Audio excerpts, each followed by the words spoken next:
Alors bonsoir à tous et à toutes. Voilà, très heureux de vous retrouver de nouveau à la synagogue d'Anguin. Voilà, je vois des gens d'Israël qui nous suivent aussi sur Zoom.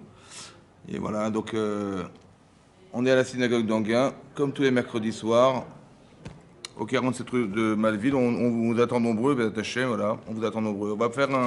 On va essayer de traiter un sujet qui se trouve dans la paracha de Baal-Otecha. Alors, pour ceux qui vont suivre, on est dans le 9e chapitre, Pasuk Aleph.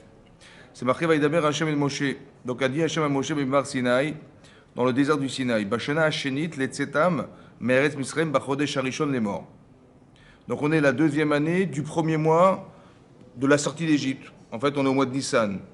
Alors, regardez Rashi, Bachodesh Harishon, dans la colonne de droite, en bas de la page, donc c'est marqué, il y a le pasuk Aleph, Bachodesh Harishon. Dit Paracha chez Berosh à Sefer, la paracha qui traite de ce livre, qui est le Sefer Bamidbar, la première paracha, c'est Bamidbar. Là-bas, l'Onemra est là Adiyar. En fait, quand on démarre la paracha, le Sefer Berish, le Sefer Bamidbar, si vous ouvrez la paracha de Bamidbar, ouvrez la paracha de Bamidbar, vous allez voir, le premier verset, c'est marqué Vaïdaber Hashem El Moshe Bamidbar Sinai, page 768, Be'ol Moed, Be'echad la Chodesh, Bashana Hashidit, Letzetam Meretz Misraim. Vous avez vu la Chodesh Hasheni. Là-bas, c'est marqué, on est le deuxième mois de l'année, donc on est au mois d'Iyar. Bizarrement, la paracha de Bamidbar, qui est la première paracha qui démarre le Sefer Bamidbar, on démarre la deuxième année, mais le deuxième mois, c'est-à-dire le mois de Iyar, après la sortie d'Égypte. Et là, on nous donne une halakha, on va traiter une halakha qui est le premier jour du mois de Nissan. Donc il y a un problème, disons, il y a un problème de coordination. On aurait dû commencer cette paracha, elle aurait dû démarrer le Sefer Bamidbar. Alors c'est marqué ici comme ça. Du paracha chez Baruch Sefer, donc la paracha qui se trouve au début du livre de Bamidbar, l'Onebra d'Iyar. Elle a été dite en Iyar, c'est le deuxième mois de l'année. Il dit la mata, Shen Seder ou Mugdam Meuchar Batora. Vous avez vu le Sifri, c'est un midrash. Il dit de là on apprend qu'il n'y a pas, c'est pas Mugdam ou Meuchar. Il n'y a pas de chronologie dans le livre de la Torah. Vous avez vu qu'il n'y a pas de chronologie. On aurait dû commencer cette paracha, elle aurait dû démarrer le Sefer Bamidbar. Et après on aurait parlé de compter les d'Israël à partir du mois d'Iyar. Déjà, on apprend une chose, que la Torah, ce n'est pas un livre d'histoire. On ne nous raconte pas la chronologie de l'histoire. Il n'y a pas de logique d'histoire. Il y a une logique d'enseignement. Ça va? Que la chronologie la logique, on va dire, de la continuité des parachiotes, c'est une logique de limoud, c'est-à-dire d'enseignement. Vous verrez, chaque fois, c'est marqué dans Rashi, la manispera parachazo, pourquoi a été juxtaposée cette paracha celle-là? En fait, il y a une logique de proximité des sujets. C'est ça la Torah. On n'est pas en train de nous raconter des histoires, qu'est-ce qui s'est passé à ce moment-là, et dans la chronologie de l'histoire, on va suivre l'histoire. Non. Vous avez vu, déjà, on prouve d'ici déjà que la Torah, elle ne nous raconte pas des histoires. C'est juste pour apprendre quelque chose. Ça, c'est la première chose que Rashi tire. Maintenant, Velamal au patar bazo, oui, quand bien même, on aurait très bien pu commencer par cette paracha-là, le Sefer Bamidbar. Il dit, Mipne Shugnutan chez l'Israël. Parce qu'en fait, il y a quelque chose d'honteux pour le peuple juif. Shekol Arbaim Shana Sheu Israël Bamidbar, lo écrivou la Pessar et Pessar Bilvad. On va nous parler du Korban Pessar ici. Vous avez vu qu'on a sacrifié le Korban Pessar en sortant d'Égypte. La première fois en sortant d'Égypte. Et la deuxième fois, c'est maintenant. Et après, pendant 40 ans, on n'a jamais fait la misère de Pessar. Il dit comme c'était honteux, alors on n'a pas voulu le mentionner au début du livre, alors on l'a mentionné après. Mais ça veut dire qu'ils ont transgressé, entre guillemets, la Torah, mais ça n'a pas été mentionné, ça n'a pas été rappelé. Ça n'a pas été rappelé, pourquoi? Parce qu'on aurait très bien pu dire ça au début du Sefer Bamidbar, que c'était logique, parce que c'est le début du mois de Nissan. On aurait dû démarrer le Sefer par ce qui s'est passé le mois de Nissan, de la deuxième année. Non, on a préféré ne pas mettre. Vous savez pourquoi? Parce que quelque part, c'est vrai qu'ils ont emmené le Korban Pessar, c'est vrai. Mais quelque part, ça n'était que cette fois-ci et pas plus tard. Alors, on n'a pas voulu mentionner quelque chose qui est désobligeant. C'est pour ça qu'on n'a pas mentionné. Bien qu'on aurait pu l'écrire, on a préféré ne pas. Ça, c'est une chose à comprendre. Après, c'est marqué. Alors, je vais lire le passage. C'est marqué. Donc, je reprends le texte. C'est marqué Vaïdaber Hachem El Moshe, Bamidbar Sinaï. Donc, Hachem s'est adressé à Moshe dans la montagne du Sinaï. Bashana Hashenit. On était la deuxième année, les Tzetam, Meretz Misraim, après la sortie d'Égypte, Bechodesh Harishon, du premier mois, les morts. Yassou Ben Israël est à Passar. Donc, ils vont faire les Ben Israël de Korban Pessar, Bemoado en son temps. Rachid expliquait que même si c'était Shabbat, on aurait transgressé Shabbat pour amener le Korban Pessah. C'est ça, Bemoado en son temps. C'est quoi en son temps? Bah oui, on connaît la date, on sait que c'est le 15 du mois, le 14 au soir, on le sacrifie et on le mangeait dans la nuit. D'accord? Alors pourquoi Bemoado en son temps? Pour dire que si c'était Shabbat, on aurait repoussé Shabbat pour faire ce fameux Korban. Et donc c'est marqué Berba Asar Yom la Chodesh Azeh Ben Arbaim. Donc le 14 du mois, Ben Arbaim dans l'après-midi, Tasu Oto Ben Moado, Kechol Chukota Vechol Mishpata, selon toutes les lois irrationnelles et rationnelles qui la composent, Tasu Oto, vous le ferez. Vaïdaber Moshe El Ben Israël, Asad Pessar, donc il a demandé Moshe au Ben Israël de faire le Korban Pessar. Vayasu et Pessar, Barishon Barba Asar Chodesh. Donc c'est ce qu'ils ont fait le 14 du mois, Ben Arbaim, l'après-midi, Bamidbar Sinaï, dans le désert du Sinaï, Kechol Asher Tziva Hashem et Moshe Kenasu, Ben Israël. Comme avait ordonné Hashem de faire, ainsi on fait des Ben Israël. Vaï Anashim Asher Ayut Meim Nefesh Adam. Par contre, quelqu'un qui est impur, vous voyez, la Touma, c'est quoi la Touma? C'est que si quelqu'un a eu contact avec quelqu'un qui était mort, ou dans un espace où se trouvait un mort, ça s'appelle Toumat Met, oui, celui-là, hein, Velo Yochula Sada Pessah. Ces gens-là ne pourront pas apporter le sacrifice de Pessah. Bayomaou. Veyakrivu Lifne Moshe, et donc se sont approchés des gens devant Moshe. Velifne Aaron, et devant Aaron, Bayomaou ce jour-là. Bayomrou Anashim, et on dit ces hommes, Ahema, Elav, Anachnu, Utmeim, les Nefesh Adam. Mais nous, on est tamés. Lama Nigra, les Bilti Akriv. Pourquoi, hein? Lama Nigra, pourquoi on va perdre? Nigra Goréa, ça veut dire qu'on va nous retirer cette mitzvah. Les Bilti Akriv de ne pas pouvoir approcher Et Korban Hashem, Bemoado, Betor Bene Israël. Oui? Il y a des gens qui sont venus voir Moshe en leur disant, mais nous, on est tamés, maître. On est tamés. Maintenant, j'ai vu dans le Malbim, il explique que depuis le lendemain de Kippour, jusqu'au l'année prochaine, le mois d'Iyar, donc le deuxième mois là, il n'y a pas eu un seul mort. Il n'y a pas eu un seul mort. Donc, quand est-ce qu'ils sont rendus impurs? Oui? Il n'y a pas eu de mort. Donc, c'est qui? Ces gens ils disent, ouais, on est à Mémet, mais il n'y a pas eu de mort de toute façon. Donc, s'il n'y a pas eu de mort, il n'y a pas tout matmet, il n'y a pas d'impureté de la mort. Alors, sur ce, il y a trois opinions dans la Gemara, dans ce cas d'Afkafé. Il y a trois opinions qui expliquent ça. Il y a Rabbi Yossi à Galilée, il y a Rabbi Akiba et Rabbi Tzrak. Rabbi Yossi à Galilée a dit, tu sais qui c'était les morts? On a déplacé les ossements de Yosef. Parce que quand on est sorti d'Égypte, ouais, on avait demandé à ce que Yosef avait demandé avant de mourir, il a dit, écoutez, vous prendrez mes ossements et vous les déplacerez pour que je puisse partir en Israël. Que mes ossements soient enterrés en Israël. Et donc, il y a des gens qui se sont proposés de le faire. Ils ont fait une mitzvah de déplacer les ossements de Yosef jusqu'à les emmener à Shrem en Eretz Israël. Et donc, ils ont porté ces ossements, ils sont rendus impurs. Il y en a qui disent, Rabbi Akiba, non, c'était pas les ossements de Yosef, c'était les ossements d'Adav et Avihu. Les deux enfants d'Aaron qui sont morts quand ils ont approché un korban Hachem. Et là, il y a un feu qui les a foudroyés, ils sont morts.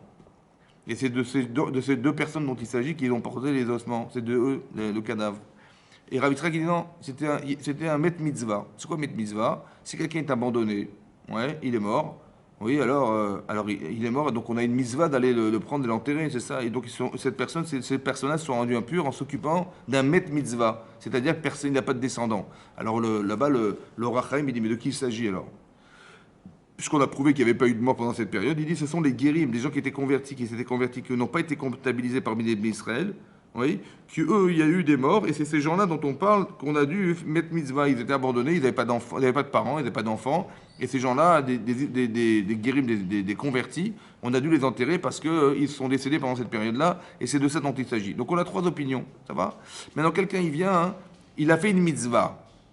Il a fait une mitzvah de déplacer ses ossements et les enterrer en Israël. Et ils ont pris sur eux de prendre sur eux. Ça a duré 40 ans, vous imaginez. Donc, et là, on est la deuxième année, et ils ont dit, mais attendez, on a fait une mitzvah. Et on part du principe, comme c'est de Sforno, mitzvah goreret mitzvah. On a un principe qu'une mitzvah amène une mitzvah. Et c'est pas possible que, parce qu'on est impur, et parce qu'on ne peut pas apporter le korban Pessah étant impur, qu'on va ne pas nous gratifier du bonheur et de la chance qu'on aurait de amener le korban Pessah. Voilà. Ils n'ont pas formulé comme une plainte, ils ont formulé comme, on ne comprend pas. Pourquoi nous, on va perdre alors qu'on a fait une mitzvah? Vous avez compris? Et qu'est-ce que répond Moshe?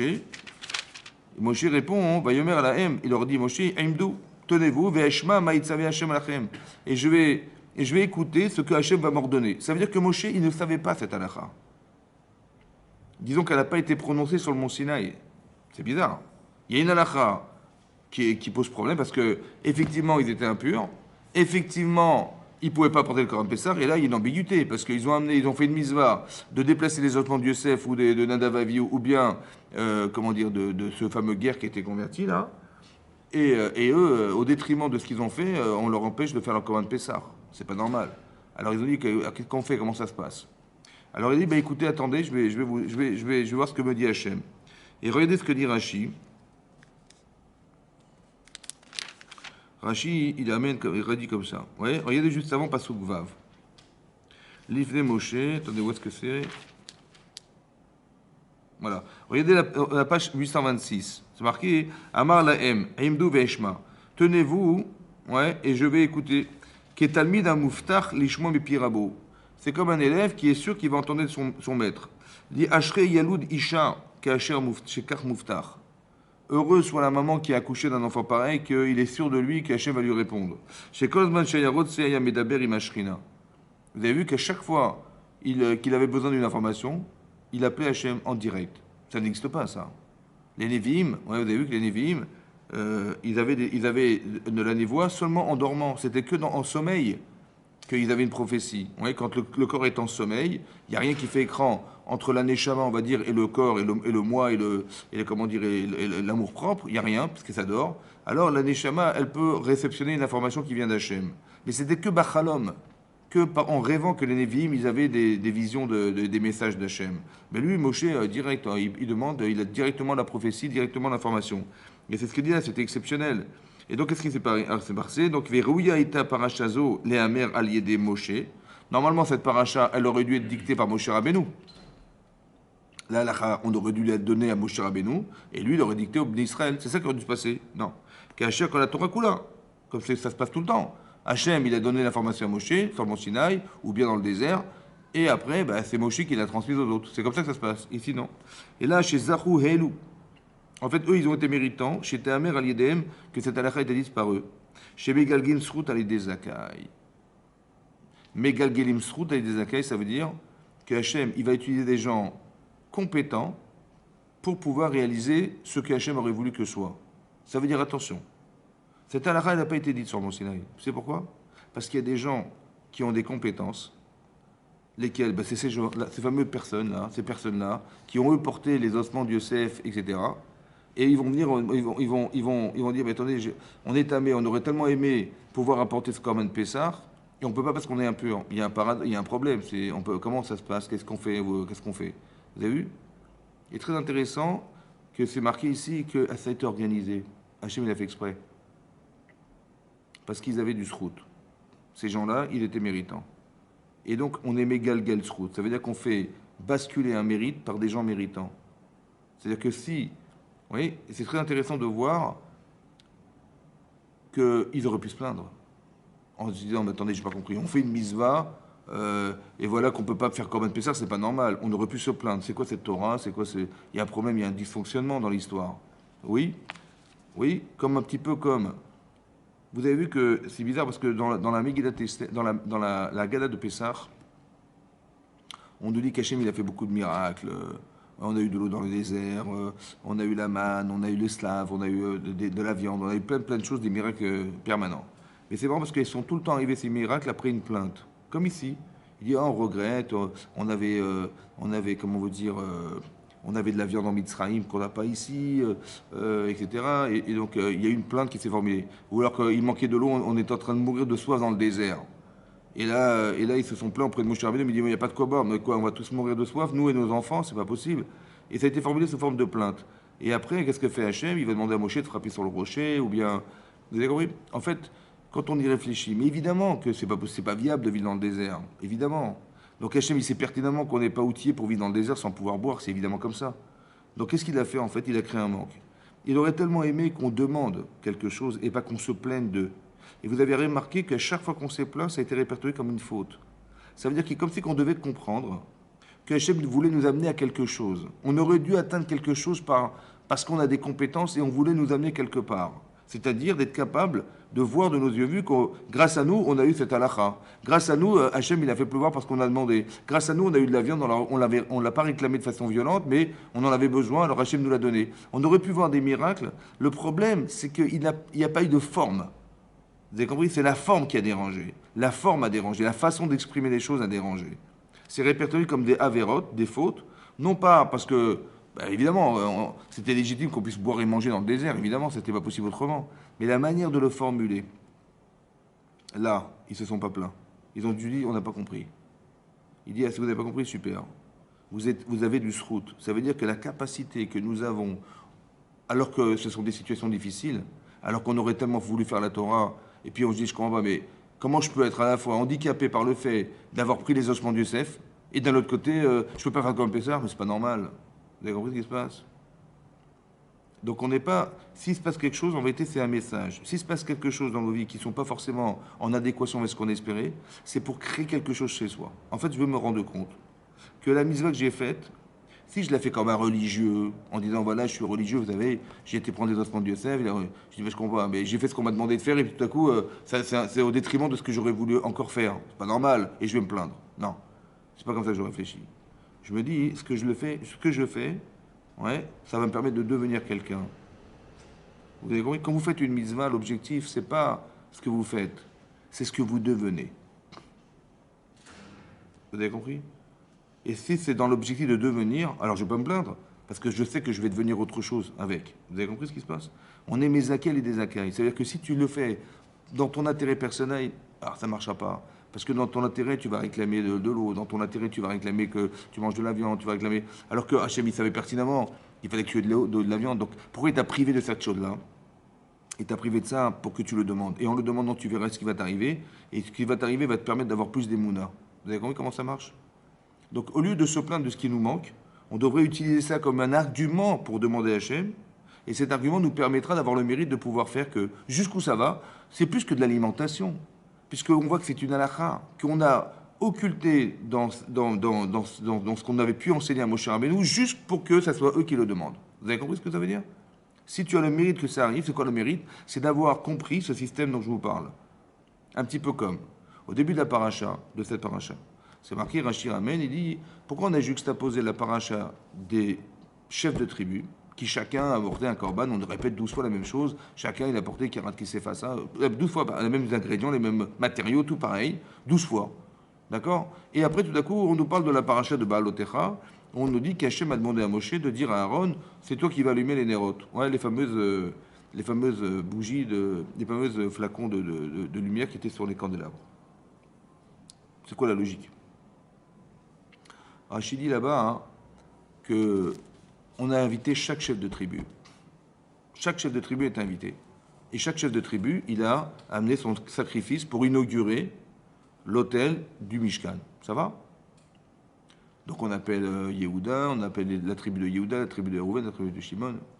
Mais bon, et puis ils s'attendaient à ce qu'on appelle Cohen Gadol, Aaron à Cohen quand même, on devait l'appeler, n'est-ce pas? C'est logique. Et là, il a eu de la peine. Il y a marqué Chalcha Asdarto, il a eu de la peine que ni Aaron à Cohen n'a été invité, ni lui-même, et ni sa tribu n'a été invitée, les Kohanim n'ont pas été invités à inaugurer le Mizbeach. C'est marqué Chalcha Asdarto, il a eu de la peine. Alors Hachem lui dit, t'inquiète pas, Shelchak de la Michelem, t'inquiète pas, ce que je vais te proposer est à mes yeux plus grand que ce qu'ils ont apporté, c'est-à-dire d'apporter des corbanotes. Tu vas toi allumer les nérotes, et c'est toi qui vas nettoyer les flacons des nérotes. Ça va? Maintenant, j'ai juste pas compris. Pourquoi la Torah a besoin de nous parler de l'état d'âme de Aaron à Cohen? Oui? Il dit, ah, j'avais de la peine. Comme si il avait un caprice, Aaron à Cohen. Ouais, il avait un caprice, j'aurais tellement voulu être là-bas, machin. Il dit, non, t'inquiète pas. Le petit garçon, le petit bébé, on va lui donner une 6-7. On dit, t'inquiète pas, je vais te donner les nérotes. On a l'impression qu'il a eu un caprice, on lui a donné les nérotes. Ça va? Comment ça se formule chez nous, ça? Comment ça se formule chez nous, le fait qu'Aaron, il a eu de la peine? À part ça, j'ai une autre question à vous poser. Il y a plusieurs façons de réagir. Parce que Aaron à Cohen, il est quand même Cohen Gadol, je veux dire. Oui. Donc on n'a pas invité Monsieur le Cohen Gadol à amener un korban. Il aurait pu se vexer. Il aurait pu se frustrer. Le mal le vivre. Il aurait pu un peu se dire, attendez, je suis quand même Cohen Gadol, je suis désolé, je suis plus important que ce chef de tribu. Il s'est pas vexé. Ça va, un. Deuxièmement, il aurait pu dire, bah, écoutez, peut-être que je mérite pas. Bah, j'ai fait le veau d'or, je sais pas, peut-être que Dieu n'est pas content. Hein. Donc, un, j'aurais pu me vexer. Deux, j'aurais pu penser que c'est légitime parce que je ne mérite pas. Ça va, j'ai fait peut-être le veau d'or, peut-être Dieu est en fâché contre moi. Et trois, hein, écoutez, moi je discute pas. Si Dieu il veut pas, il veut pas. On va pas commencer à discuter. Il m'a pas invité. J'ai pas reçu d'invitation. Donc, s'il a décidé comme ça, il a décidé comme ça. Vous avez compris? Tout ce que je vous dis est faux. Vous avez compris ou pas? Tout ce que je vous dis là, c'est faux. Ni il fallait se vexer, Ni il fallait penser que Dieu l'a décidé comme ça, d'accord? Et ni il fallait penser que je ne mérite pas. Vous avez compris ça? C'est faux. La preuve, c'est que Rachid nous dit qu'il a pensé, j'ai de la peine. J'aurais tellement aimé être là-bas, j'ai de la peine. Et sur ce, Hachem lui dit, alors je te donnerai les nérotes. Maintenant, écoutez bien ce que ça veut dire. À votre avis, s'il n'avait pas eu de peine, est-ce qu'il aurait quand bien même allumé les nérotes? Il y a marqué dans Rashi, il a eu de la peine. Pourquoi nous parler de l'état d'âme d'Aaron à Cohen? À quoi ça sert? J'ai pas besoin de savoir, moi. Il fallait me dire simplement, les chefs de tribu, ils ont emporté des corbanotes, et lui, il a allumé la menorah. C'est tout, basta. J'ai pas besoin de savoir pourquoi, dans quel état d'âme. Pourquoi nous rappeler cet état d'âme de Aaron à Cohen? Pourquoi faire? Alors de là, j'ai compris quelque chose. Ça veut dire que s'il n'avait pas eu de la peine, on ne lui aurait pas donné la menorah. Est-ce que vous comprenez ce que je vous dis? Pourquoi? Parce qu'Hachem, il a fait exprès de ne pas l'inviter. Pourquoi? Parce que la façon dont tu auras de réagir, c'est ça qui te donnera le mérite. Si tu te plains, alors tu n'auras rien. Si tu penses que tu ne mérites pas, tu n'auras rien. Si tu penses que Dieu l'a décidé, bah, tu n'auras rien. Mais si tu as de la peine, c'est-à-dire, j'aurais tellement voulu faire la mitzvah, j'aurais tellement voulu participer. Alors, en fait, qu'est-ce qu'il a fait Hachem? Il t'a créé un creuset, il t'a créé un besoin, il t'a créé un manque. C'est parce que tu as un manque qu'on va combler ce manque. Vous comprenez ce que ça veut dire? Mais si tu n'as pas de manque dans ta vie, jamais on va combler quoi que ce soit parce que ça dépend de toi. C'est ce qu'on appelle le srout. C'est quoi le srout? Le srout, c'est le mérite. Ouais, en hébreu, le srout. Mais en hébreu, srout, ça vient de zar. Ça va? Srout, ça vient de zar. C'est quoi zar? Hein? Zar, c'est limpide. On dit, on a pris des olives qu'on a concassées, ouais, shemen, et on a fabriqué de l'huile, shemen zaït, de l'huile d'olive, et zar. Ouais, zar, ça veut dire qu'elle était limpide. Ça veut dire qu'on a pressé une fois, la goutte, elle est tombée, on a jeté l'olive. Mais on aurait pu faire autrement. On aurait pu prendre les olives, on les aurait complètement écrabouillées, ouais, et on aurait fait une petite pâte comme ça. Bon, il y aurait de l'huile, il y aurait des morceaux de noyau et des morceaux d'olive, et on aurait allumé des nérotes avec. Bon, le problème, c'est que l'huile, elle va se consumer rapidement, puis la flamme, elle va crépiter à un moment donné. On ne pourra plus pomper d'huile, il n'y aura que des olives et des noyaux. Vous avez compris? Alors, on ne veut pas d'olives ni de noyaux. On veut zar. C'est quoi zar? Limpide. Srout. C'est quoi srout? Limpide. Si tu réussis, c'est que tu as du srout. C'est quoi le srout? C'est que tu es limpide. Ça veut dire qu'il n'y a rien qui pollue ta vie. Il n'y a rien d'intérieur qui t'empêche d'agir. Il n'y a rien qui va faire que tu es complexé. C'est comme si il y avait des ingrédients à l'intérieur de toi-même qui allaient t'empêcher d'avoir ce mérite. C'est quoi le mérite? C'est le mérite d'être. Il faut que tu comprennes que si tu n'es pas clair dans ta tête, si tu raisonnes comme un complexé, si tu raisonnes avec des a priori, si tu raisonnes en disant je ne veux pas le déranger, tout ce que je vous dis, c'est bidon. Ça veut dire qu'il faut arrêter de penser comme ça. Parce que tu n'auras pas le mérite. Si tu penses que tu ne mérites pas, ben tu ne l'auras pas. On est mégal srout avec des akai. Ça veut dire qu'Hachem, il utilise des gens qui ont du mérite pour leur faire faire ce que lui, il espère. Comme c'est que derrière un projet divin, on cherchait des personnes. Ils sont où les gens? Hachem, il a un projet divin. Il cherche les personnes qui vont être capables de pouvoir le réaliser. Alors il faut qu'on ait le srout. C'est quoi le srout? C'est qu'on ait la capacité émotionnelle, mentale et tout ce que vous voulez, le courage, tout ce que vous voulez, pour pouvoir faire que ce projet-là, il va pouvoir se réaliser par vous. Alors on cherche ces personnes. Vous comprenez comment ça marche? Et donc il y a une forme dans la vie d'une forme de provocation à nous amener à devenir ces personnes-là. C'est comme ça que ça se réfléchit. On ne te dit pas mettez de filet, fais des misotes, parce qu'il faut les faire. Non. Si tu les fais, tu vas devenir quelqu'un d'autre. C'est pas ce que tu vis qui est important, c'est ce que tu deviens qui est important. Parce que, tel que je traduis cette situation, bah, je sais pas, moi je me serais vexé, j'aurais été rouge de honte. Bah, je suis Cohen Gadol, on m'invite pas, c'est honteux, oui. Je dis non, je ne le prends pas comme ça. Je suis zar, c'est-à-dire je suis limpide. J'ai pas de problème, je suis pas un complexé de la vie, moi j'ai rien. Simplement, je veux simplement comprendre et pourquoi ça m'est arrivé. Comme ici, vous avez dit, attendez, je porte les ossements, on fait une mitzvah, et ça m'handicape pour ne pas faire la mitzvah de Korban Pessah. Je comprends pas.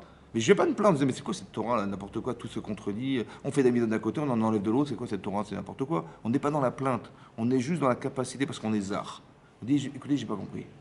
Voilà, j'ai fait une mitzvah, normalement une mitzvah, on est entré dans une mitzvah, et là manifestement c'est pas le cas. Alors, il dit, t'as raison, j'ai pas compris. Même Moshe Rabbeinu ne savait pas. Il a été demandé à Hachem, et Hachem a dit, bah, vous allez apporter le Korban Pessah Sheni. Ça veut dire qu'il y a une halakha qui n'a pas été mentionnée dans la Torah, parce que la personne qui peut la transmettre, c'est ceux qui ont du srout. C'est extraordinaire. Hein, comme c'est marqué Yegma dans Makot Dafiou, l'Agma dit là-bas, hein, que si quelqu'un il a tué Bémézid, il a tué volontairement quelqu'un, mais sans qu'il y ait de témoignage qui puisse le condamner. D'accord? Et donc, il est libre. Il n'y a pas de témoin, il n'y a rien. On peut savoir que c'est lui qui l'a tué, mais il n'y a pas de témoins qui l'ont, un, prévenu de ne pas tuer, deux, d'avoir traîné au tribunal, etc. On ne peut rien faire contre lui. Ok. Pareil, quelqu'un qui tue par accident. Ouais, il est dans la forêt, il coupe du bois, et puis il a une hache. Ouais, une hache qui est un peu défectueuse. Ouais, et la lame, elle saute, elle se défait. Ça s'appelle une hache kénaze, qui est un peu défectueuse. Et donc il coupe comme ça, et puis elle se défait. Et la lame, elle tue un type, ouais, par accident. Il l'a tué par accident, alors il doit partir en ville de refuge. C'est marqué, ouais, il part en ville de refuge. Et là-bas, il n'y avait pas de témoin non plus. Donc il ne peut rien se passer contre lui, il n'y a pas de témoin. Maintenant, c'est marqué, la Gemara dit, il y a un machal à kadmoni. Ça veut dire qu'il y a un principe qui est kadmon, c'est-à-dire qui précède, qui est précédent. Et là-bas, on explique que c'est la Torah. Le machal à kadmoni, c'est que la Torah existait avant la création du monde. Et donc, si vous voulez, il y a un jugement humain, ouais, avec des lois humaines, et il y a un jugement divin, qui n'a rien à voir avec le jugement humain. C'est-à-dire que si même, avec la Torah, on ne pourra pas juger la personne, parce qu'il n'y a pas de témoin, alors le Machal Akadmoni, c'est-à-dire que la Torah qui précédait le monde, c'était la Torah, c'était Akadosh Baruch Hu, vous voyez, lui, c'est lui qui va faire la justice. Alors l'Agma dans Makot explique que quoi? Qu'est-ce qui va se passer? Ben, le type qui a tué volontairement sans témoin, il va se retrouver sous une échelle, il va s'asseoir sous une échelle. Et celui qui a tué par accident sans témoin, il va monter sur l'échelle, il va glisser, devant témoin, il va tomber sur le type, il va le tuer. Tu vois? Celui qui a tué Mézid, ben, il est mort, et celui qui a tué Béchogeg, eh ben, il va être obligé d'aller en ville de refuge. Ça s'appelle le Machal Akadmoni. Ça veut dire qu'il y a une justice divine qui se fait. Vous avez compris comment ça se passe? Et donc je vois de là que de toute façon, on ne peut pas y échapper. Que même si tu vois, j'ai échappé à la justice, ok, super. Mais tu n'as échappé à rien du tout, ça va? Parce qu'on est Mechayev à l'idée Chayav. On condamne les gens par des gens condamnés. Vous avez vu que celui qui était condamné à aller en ville de refuge, eh ben, il a tué par accident celui qui était condamné à mort. Et celui qui était condamné à mort, il s'en est pas sorti libre, finalement il est mort. Vous avez compris ce qui s'est passé? Ça s'appelle le Machal Akadmoni, ça. Ça veut dire que la personne qui est condamnée, elle va être utilisée pour condamner les autres. Il n'a pas le srout, il n'a pas de mérite. On est Mechayev à l'idée Chayav. Ouais? On est Mechayev et des Chayav. C'est comme par exemple, Hachem, il a promis à Abraham, il leur a dit, tu sais, tes enfants, ils vont passer 400 ans en Égypte. Ça va? Ils vont être des esclaves en Égypte. Maintenant, Paro, bah, il a créé des camps de travaux, je sais pas, il a des camps de concentration. Donc il a fait finalement ce que Hachem avait dit, non? Non? Donc il a fait la volonté d'Hachem ou pas? Oui, non? Et qu'est-ce qu'on lui reproche alors à Paro? Bah, il a fait ce qu'on lui a demandé. Hachem, il a dit à Abraham, écoute, tes enfants ils passeront en Égypte pendant 400 ans, ils seront des esclaves. Et ben voilà, monsieur Paro, il vient, il dit, moi je veux bien, ça me dérange pas, je le fais. Ça va? Donc il a fait la volonté d'Hachem. Bon, qu'est-ce qu'on lui reproche? En fait, on lui reproche, mais qui t'a demandé d'être le rachat? On cherche un rachat, ouais, qui va réussir à faire ça. Alors si tu veux l'être, bon ben, on est Mechayev à l'aider Chayav. Ça veut dire que dans l'histoire, on va être utilisé en fonction de ce que nous sommes. Vous avez compris comment ça marche? Si tu es un tzaddik, tu verras qu'on va t'utiliser pour du bien. Et si tu es l'inverse, tu verras de toute façon, on t'utilisera pour le mal. C'est quoi d'utiliser? C'est pas que Chadvé Shalom, on lui enlève son droit de choix. C'est qu'on va créer une situation où, comme il est rachat, le bonhomme, il va forcément être attiré par ça. Vous avez compris? Si c'est un type, c'est un tueur, ouais, un tueur, et que quelqu'un d'autre va mourir, eh ben on va les faire se rencontrer. Et l'autre, il va vouloir le brigander, et l'autre, il va refuser de donner son argent, il va le tuer. Tu vois? Tu dis, ah, il n'a pas eu de peau, il est tombé sur un voleur. Non, c'est pas ça. C'est qu'Hachem, il était Mechayev, Alidé Chayav. Il était condamné de toute façon, le bonhomme. Alors on a cherché quelqu'un qui va utiliser ce qu'il est en vérité, ce qu'il est fondamentalement, pour arriver à réaliser ça. Et l'inverse aussi est vrai. Vous avez compris? L'inverse aussi est vrai. Par exemple, l'inverse aussi est vrai, c'est quoi? Vous avez vu que la Gemara dans Bamea Daf Pezaïn, elle dit là-bas que Bisrout, par le mérite, Bisrout, Shloshat Varim, Avram, il a fait trois choses. Avram, il a donné à manger à des anges. Ouais. Il leur a donné à boire, mais atmaïm, un petit peu d'eau, un peu d'eau. Il les a mis à l'ombre d'un arbre pour les rafraîchir de la chaleur du soleil, parce qu'il y a une chaleur torride. Oui. Et Bisrout, Shlosha, par le mérite de ces trois choses qu'il a faites pour ses invités, ouais, Zahou, ils ont été méritants dans le désert de trois choses. Ils ont eu la manne, le manne qui est tombé dans le désert, parce qu'il leur a donné à manger. Ils ont eu le Be'er Myriam, le puits de Myriam, parce qu'il leur a donné à boire. Et ils ont eu la Nanekavod, les colonnes de nuée, qui les protégeaient du soleil, parce qu'ils ont mis à l'ombre d'un arbre. Ça va? À combien de personnes il a donné à manger à Abraham? Combien on était de millions dans le désert? Trois. 3 millions. Combien de temps ça a duré, le petit repas d'Abraham? Ça a duré quelques heures. Combien ça a duré de temps? 40 ans. Vous avez compris? C'est complètement disproportionné. À part ça, c'est marqué là-bas, Rashi ramène, il dit que il y a marqué que Abraham est marqué que Abraham va ira elav Hachem. Hachem lui est apparu. Hachem est apparu à Abraham. Il lui est apparu. Vehu Yoshev, et il était assis Petachaoel. Il était assis à la chambre, à la porte de sa tente, qui est Chomayom, à la chaleur du jour. C'est de qui on parle? Hein? Ve'ayira elav, il lui est apparu, et il était assis à la porte de sa tente. C'est qui? De qui on parle? D'Abraham. Oui? Mais pourquoi il n'y a pas marqué son nom? Il était assis et il lui est apparu. Dis-moi Abraham. Il était apparu Abraham ou bien Abraham était assis. Mais pourquoi il n'y a pas marqué son nom? C'est bizarre, non? Hein, c'est bizarre. Hein, à part ça, hein, c'est marqué que pourquoi Hachem est apparu à ce moment-là? Parce qu'Abraham, on lui avait demandé de faire la Brit Mila 3 jours avant. Et on sait pertinemment que quand on fait la Brit Mila à un adulte, normalement, hein, 3 jours après, il est complètement handicapé, il ne peut même pas bouger, quoi. C'est ce qu'ont fait les enfants de Yaakov.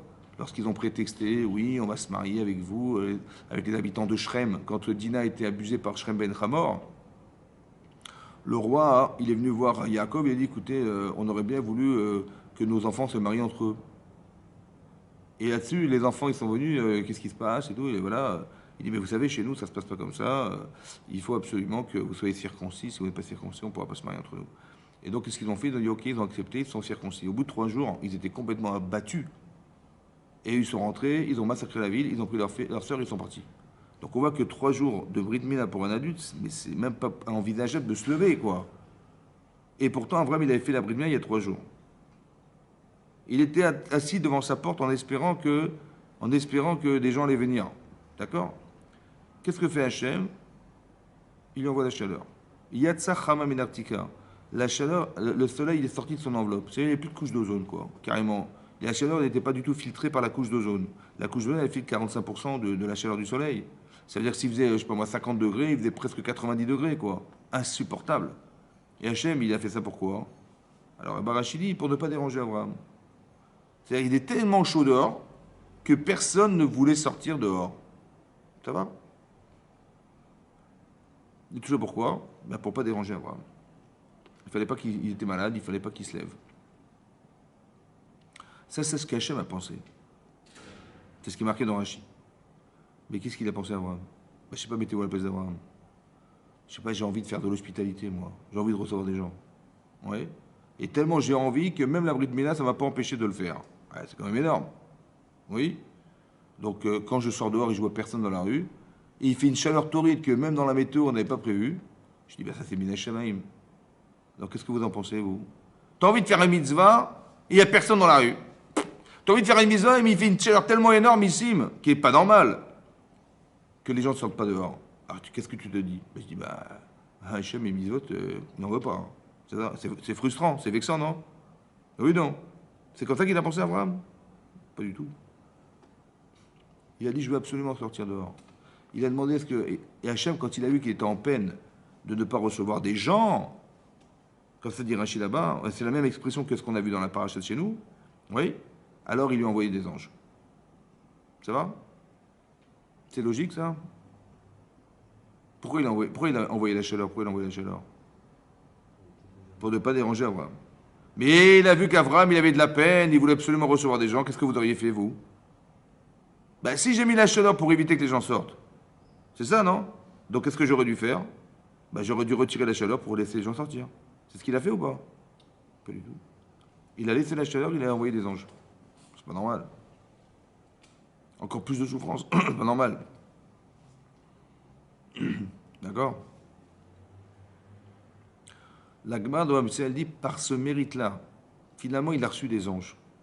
Et le mérite qu'il a eu d'avoir reçu ces gens, ça a permis au Israël de manger dans le désert. Bisrout, shlocha, zachol shlocha. Vous avez compris quelque chose, vous? Tu fais une mitzvah, et 1000 ans plus tard, ça va servir à tes enfants.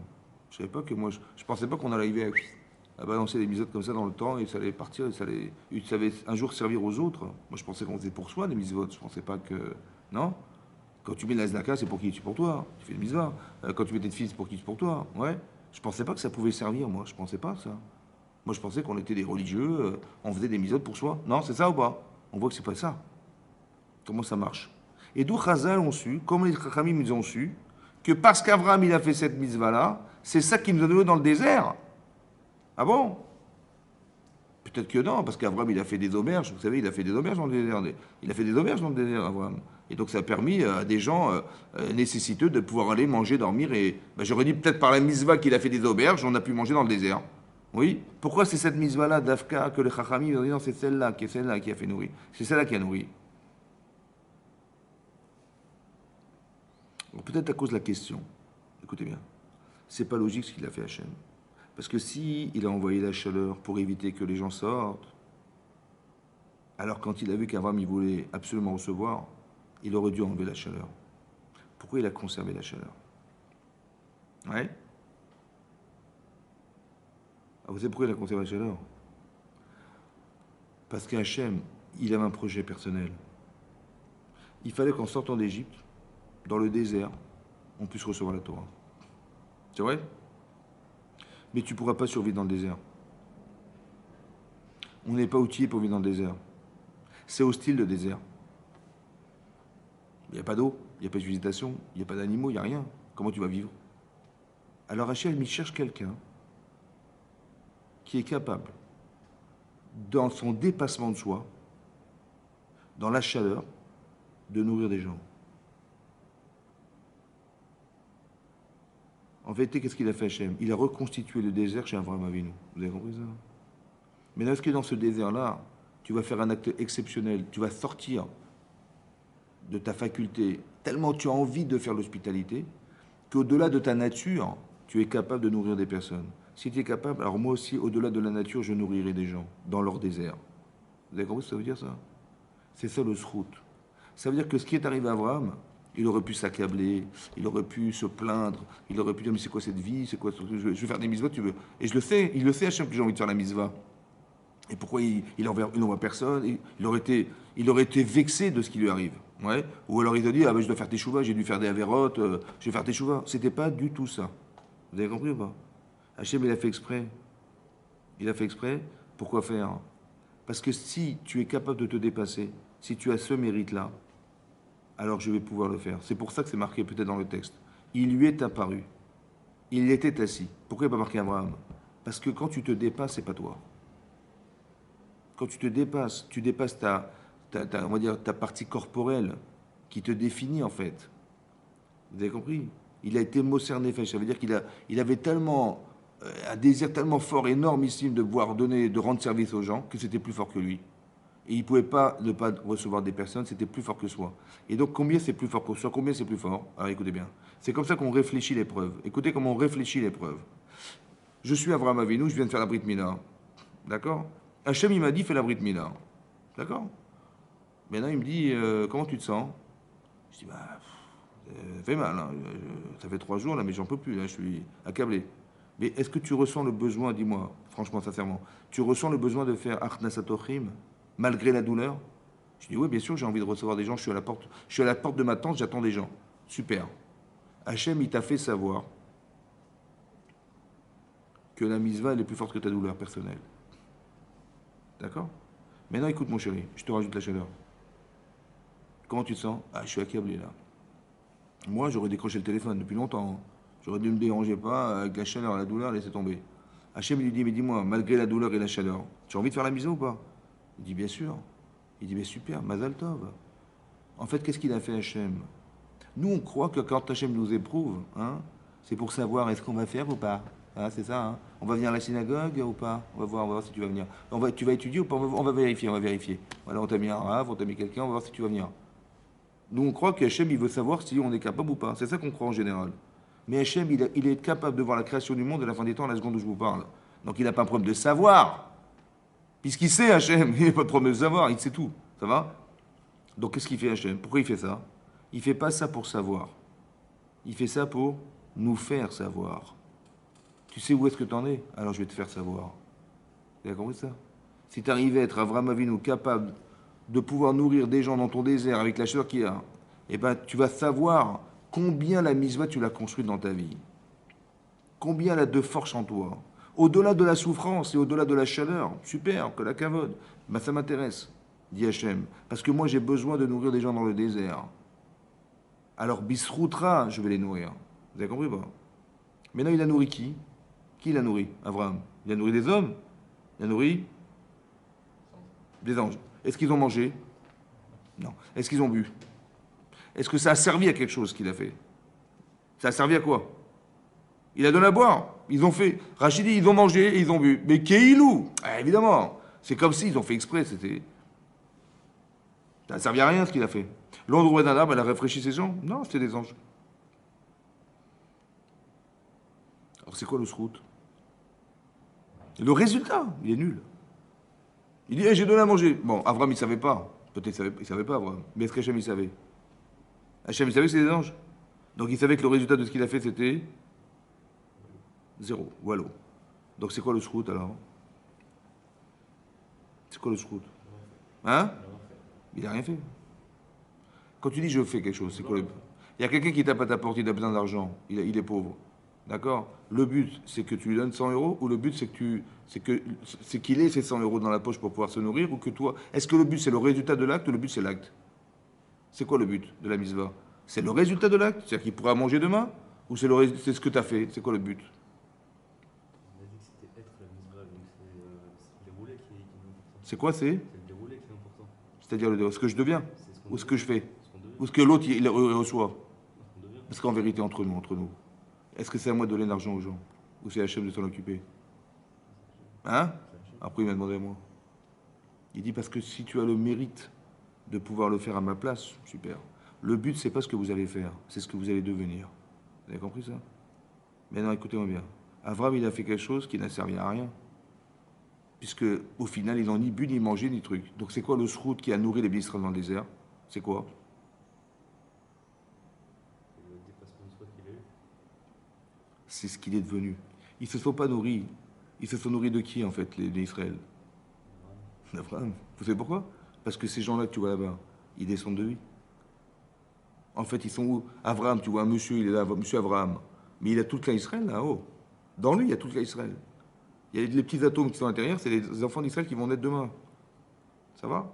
Donc, en fait, ce que tu vois là n'est que comment dire, le noyau, en vérité, de ce que tu verras dans 1000 ans. Mais tout était déjà là.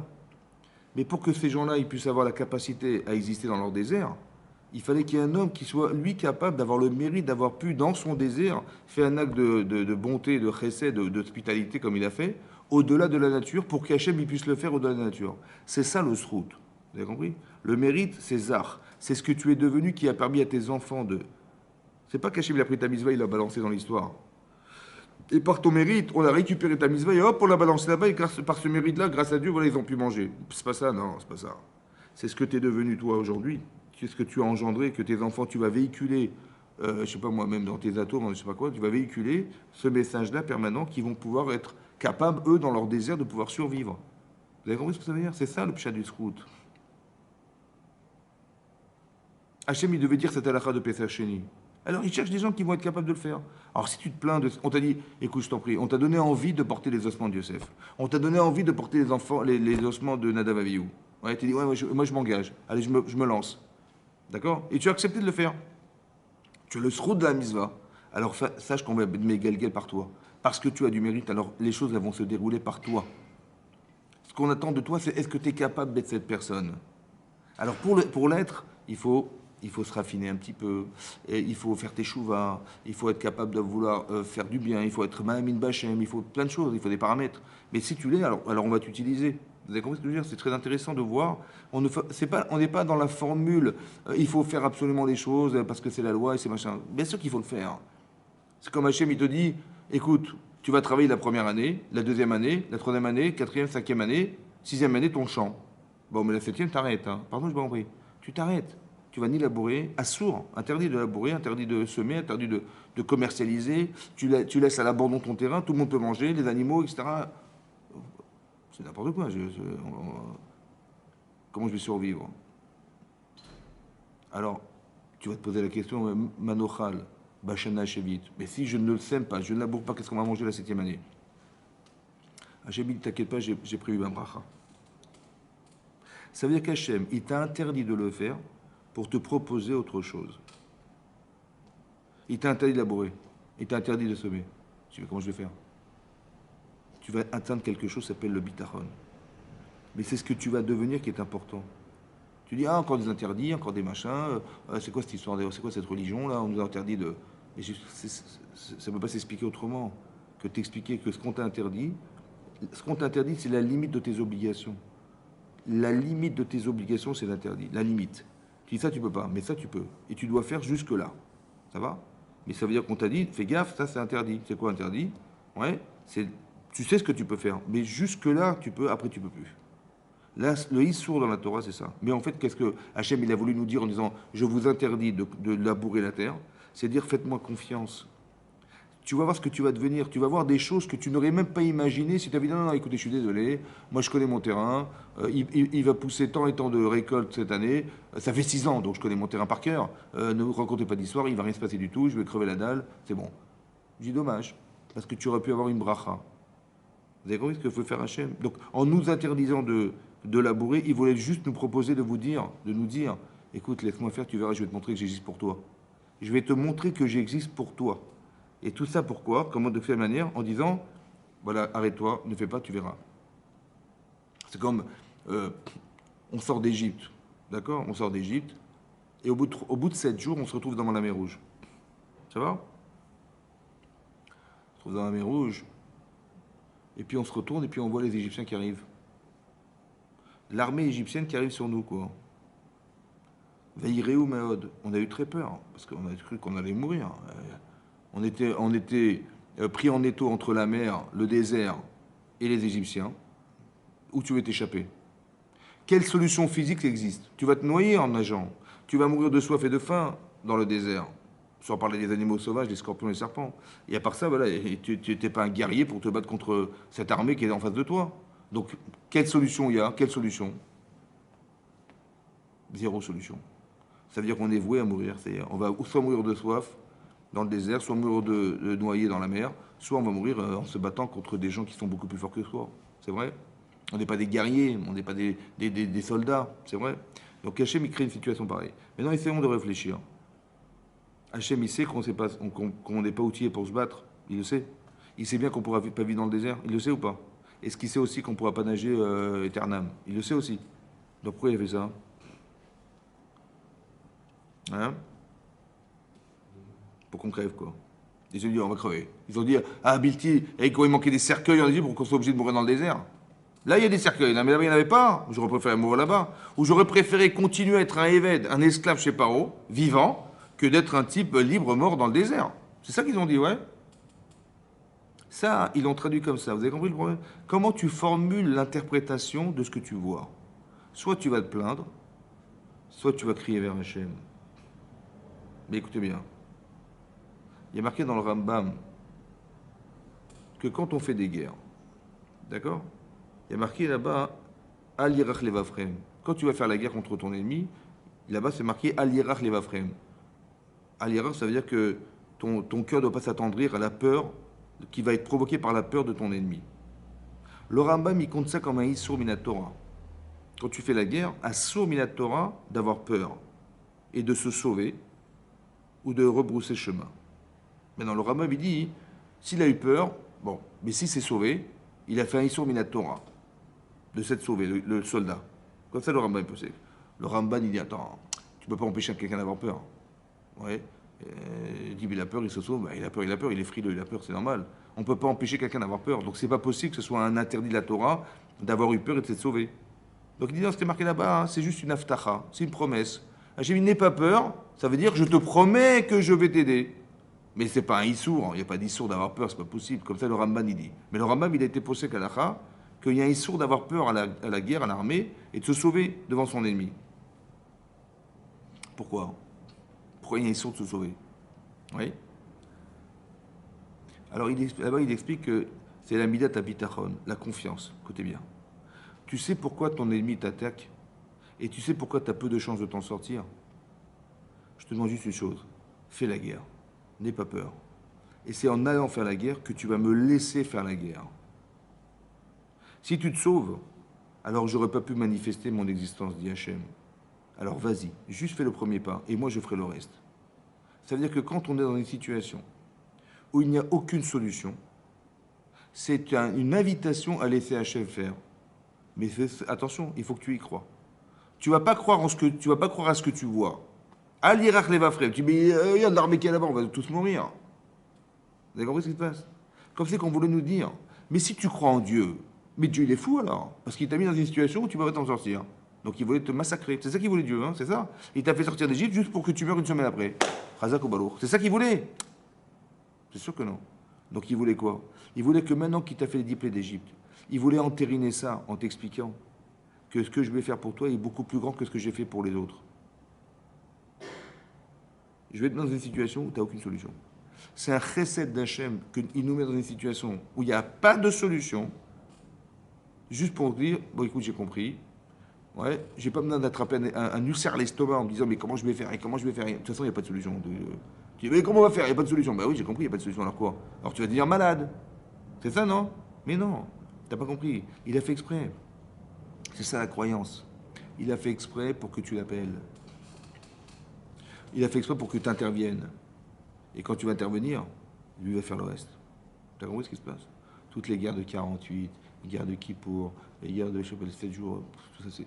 Mais il n'y avait aucune chance de gagner. On est rentré, en 6 jours on a gagné la guerre, c'est n'importe quoi. Regardez la Russie, l'Ukraine, ça fait des mois que ça dure. Et nous on était armés avec des armes... La guerre d'indépendance, on avait des armes de 14-18. Les types, ils étaient rescapés de la Shoah, comme ils ont gagné la guerre. Il y avait des 200 millions d'Arabes. Vous avez compris ou pas? Eh bien ils ont eu le courage. Ils ont dit non, ouais on y va.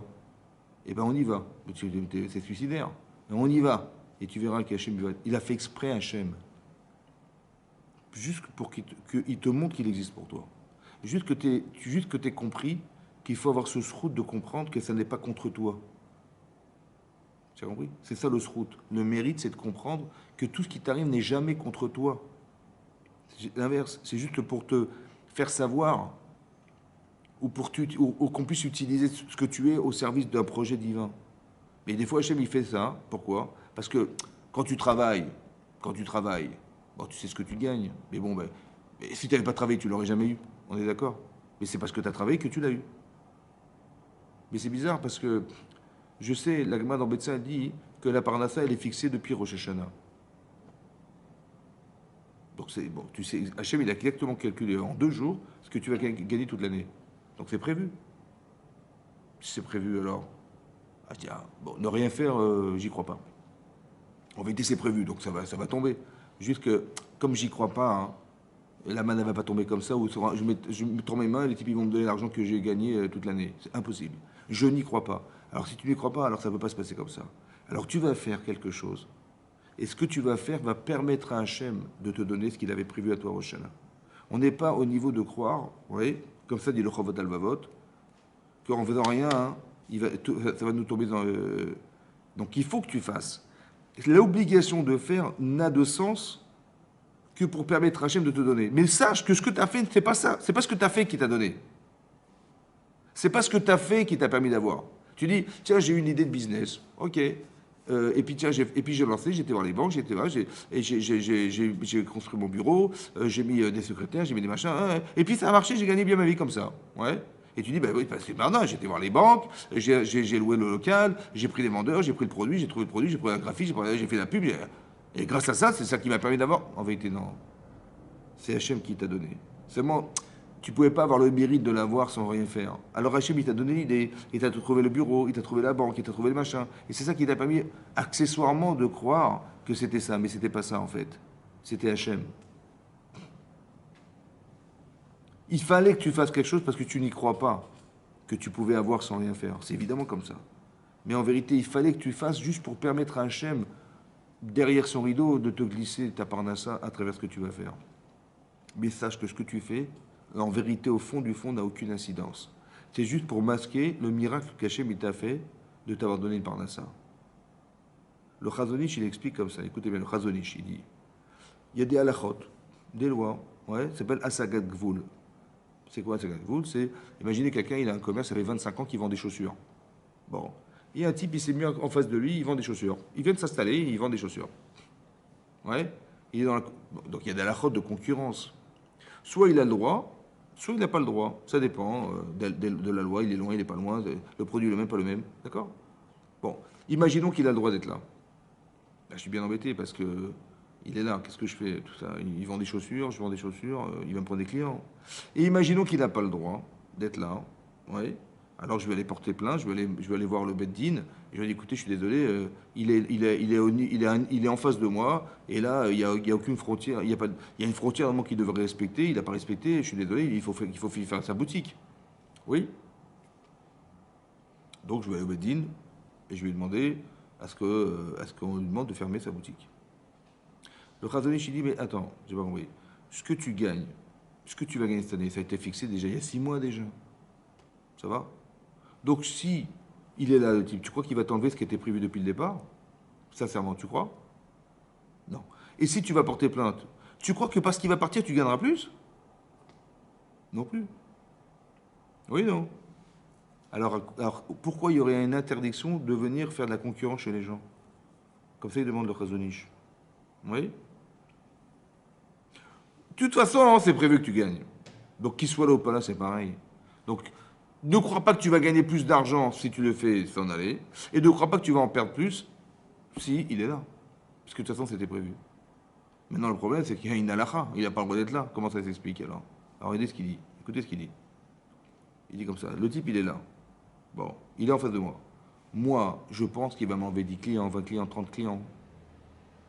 Mais moi, j'ai toujours pensé que j'ai fait ça parce que je ne voulais pas m'appuyer sur un miracle.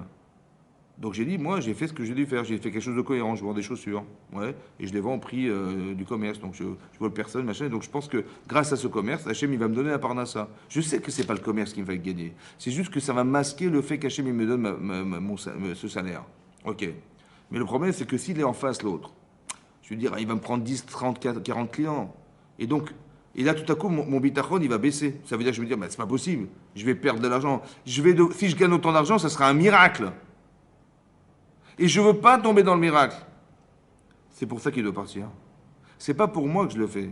C'est parce que comme je ne croirais pas que ma parnassa, elle va permettre à Hachem de me donner ce que je pense recevoir grâce à ce que je fais. Pourquoi? Parce que si les concurrents en face, je vais penser qu'il va m'enlever de la parnassa. Et s'il va m'enlever de la parnassa, je vais être obligé de croire que Dieu est obligé de me faire une sorte de miracle pour me faire gagner ce que j'aurais dû penser gagner. Oui, non. Et comme je n'y crois pas, alors il m'a enlevé de mon bitachon, alors il ne peut pas rester là. La halakha de Sagat Gvoul, c'est pas un problème de concurrence commerciale. C'est un problème que je sais pertinemment que ma parnassa vient d'Hachem. Mais s'il vient là, j'aurai l'impression que ce que j'ai gagné, c'est miraculeux. Parce que c'est pas possible que je gagne autant s'il est en face de moi. Vous avez compris? Alors pour ne pas que je pense que ma parnassa, elle vient par miracle et pas par ce que j'ai fait, alors il faut qu'il s'en aille. Vous avez compris ce que je veux dire? C'est-à-dire que lui, il va entraîner chez moi quelque chose qui va m'enlever de la confiance que j'ai en Hachem. Alors il ne peut pas rester là. C'est pas un problème de concurrence commerciale, parce que je sais bien que je ne vais jamais perdre. De façon théorique, je ne vais rien perdre. Parce qu'il est là ou je ne vais pas plus gagner parce qu'il n'est pas là. Non. C'est simplement une conception. Vous avez compris ce que je veux dire? Mais c'est parce que je crois en Dieu que je pense. Mais si je ne crois pas en Dieu, je dis mais qu'est-ce qu'on fait là? Qu'est-ce qu'on a été faire de sortir d'Égypte pour mourir dans le désert? Si je n'ai pas une conception profonde et de conscience qu'Hachem existe, je vais vous dire, mais on n'avait rien à faire ici. Ouais. Je suis dans le désert, il n'y avait pas de quoi boire et manger. Je dis, mais qu'est-ce qu'on a été faire de sortir d'Égypte? On va mourir dans le désert, de soif. Et qui va nourrir nos animaux? Vous avez compris ou pas? Mais Hachem, il a fait exprès. Pourquoi faire? Pas pour te laisser crever, pour que tu lui demandes. Et si tu lui demandes, tu auras le mérite de lui avoir permis de te faire exister. Comme ici. Je dis, mais attendez, j'ai pas compris. On a porté les ossements de Yosef et tu me dis qu'on ne peut pas m'amener comme un Pessar. Soit je me plains, et il n'y aurait aucune halakha. Soit je dis, écoutez, j'ai pas compris. Voilà, j'ai fait une mitzvah. Normalement, une mitzvah entre une mitzvah. Là, on me dit que je ne pourrais pas faire la mitzvah comme un Pessar. Je suis désolé, je n'ai pas compris comment ça se passe. Alors Moshe dit, bah, écoutez, tu as raison, je ne sais pas, on va voir. Vous avez compris la différence? C'est comme les bnot Tselophrad. La même chose. Les filles de Tselophrad, leur père, il a fauté. On dit c'est le Mekoché Shetsim. Tofot dans ma batra, il dit que c'est celui qui a ramassé le bois dans le désert. Il a transgressé Shabbat. En fait, pourquoi il a fait ça? Parce que quand on a fait le Vaudor, on a cru que c'était fini, on était foutu. Ouais, on n'aurait plus de Torah et plus rien. Alors il a dit, je vais vous montrer que la Torah c'est très important. Il a fait exprès d'être Mechalel Shabbat et qu'on l'a condamné à mort pour dire non, non, c'est très sérieux la Torah. Il a fait une avéra, c'était assourd de faire ce qu'il a fait. C'est suicidaire, il n'a pas le droit de faire ça. Et lui, il avait que des filles, il n'avait pas de garçons. Or, on sait pertinemment que les territoires d'Eretz Israël étaient divisés selon Bet Avotam, la maison des pères, des hommes. Mais il n'avait plus de frères. Et là-bas, il explique le Sforno, il dit que si elles avaient eu un frère, elles n'auraient pas été se plaindre auprès de Moshe Rabbeinu, en prétextant qu'elles n'ont pas de terre. Mais là, elles n'étaient que des filles. Donc il dit, où est-ce qu'on va s'installer? Alors, on n'a pas de terre, comment on fait? Alors Hachem, alors Moshe de nouveau, il a demandé. Lama Igara, ils ont dit, mais pourquoi nous on va manquer d'avoir une terre en Israël, on n'a pas de terre? On n'a pas. Si on avait eu un frère, on a dit, bon, bah, mon frère va prendre la terre, on s'installera avec lui, mais on n'a pas de frère, comment on va faire? Et c'est selon les pères. Alors notre père, il est mort, comment on va faire? Elles ne sont pas plaintes, elles ont dit juste qu'on veut juste comprendre comment ce territoire il va pouvoir nous revenir alors que notre père est mort. D'accord, oui. Et là, Hachem, il a dit, bah, je vais vous enseigner les lois d'héritage. Par leur mérite à elles, la même chose. Par le mérite de ces femmes, on a eu les lois de l'héritage. Vous avez compris? Mais ces lois d'héritage, je ne les connaissais pas, mon cher Rabbeinu. Pourquoi? Exactement comme ici. Parce qu'on est méga Gelsrout avec des Zakai. Ça veut dire que si tu as du mérite, alors on ne va pas se priver de te le proposer. Vous avez compris ce que ça veut dire?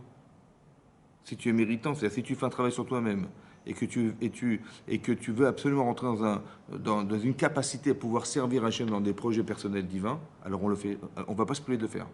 C'est comme par exemple, écoutez bien, quand on a fait le Vaudor et quand il y a eu les Meraglim, etc., ouais, Hachem il a dit à Moshe Rabbeinu, écoute, je vais exterminer ce peuple juif là, et je ferai de toi, et Sechal Egoï Gadol, je ferai de toi une grande nation.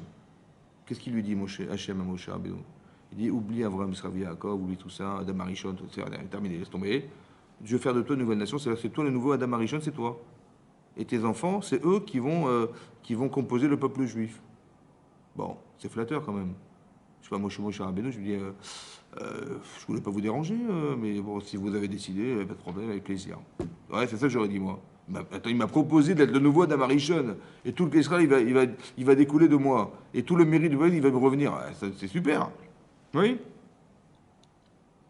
Moshe, il lui a dit, écoute, si tu fais ça, Mechenina Mesifrecha, je préfère que tu effaces mon nom de ta Torah. Rachid dit pourquoi? Pourquoi tu veux effacer mon nom? Parce que si j'ai pas réussi à te convaincre qu'il fallait laisser vivre l'Ibn Israël, alors je préfère pas que tu l'écrives que j'ai échoué. Vous avez compris comment il a raisonné? Je préfère pas que tu mettes mon nom et que on ait dit, tiens, Moshe l'a prié, ça n'a pas marché. Et Hachem, il n'a pas. Je préfère que tu ne mets pas de mon nom. Ça, c'est ce qui est marqué dans Rashi, dans le Midrash. Mais ce qui est marqué dans la Gemara, dans Brachot, d'Aflamet Bet, c'est qu'il a dit comme ça. Il a dit, j'ai pas compris. Tu m'as dit quoi? Tu m'as dit que tu vas exterminer le peuple juif et c'est de moi que ça va. Il dit, j'ai pas compris. J'avais un trépied, il y avait 3 pieds. Hein. Il y avait Avraham, Israël, Yaakov. Et ce trépied-là, hein, il y avait 3 pieds, ça n'a pas tenu. Et avec un pied, ça va tenir. Tu te rends compte des arguments qu'il a eu? Ouais. Il dit, mais tu me dis avec 3, mais 3, tu me dis, je vais effacer, mais 3, ça n'a pas marché. Et pourtant, c'est solide, hein, il y avait 3 pieds, hein, mais avec un pied, moi, c'est moi tout seul, tu crois que je vais réussir à. Ça, c'est le premier argument. Deuxième argument, il a dit, écoute, je ne peux pas accepter. Pourquoi? Parce que bon, à 120 ans, je vais partir d'ici. Bon, je vais retrouver Abraham, Israël, Yaakov. Ils vont me dire, mais pourquoi? Je n'ai pas compris, mais Hachem, il t'a dit, il t'a proposé de finir avec ce peuple juif et de faire un nouveau avec toi. Et nous, alors, tout ce qu'on a fait, à quoi ça sert? Ça a servi à quoi finalement? Ça a servi à rien. Il dit, je ne saurais pas quoi leur dire.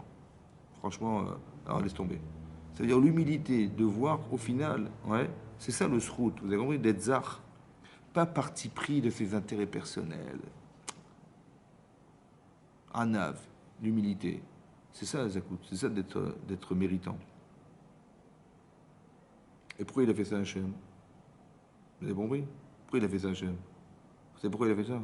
Parce qu'Hachem ne va pas se priver de permettre à Abraham Avinu ou de permettre à Moshe Rabbeinu de pouvoir grandir par l'épreuve qu'il lui a proposée.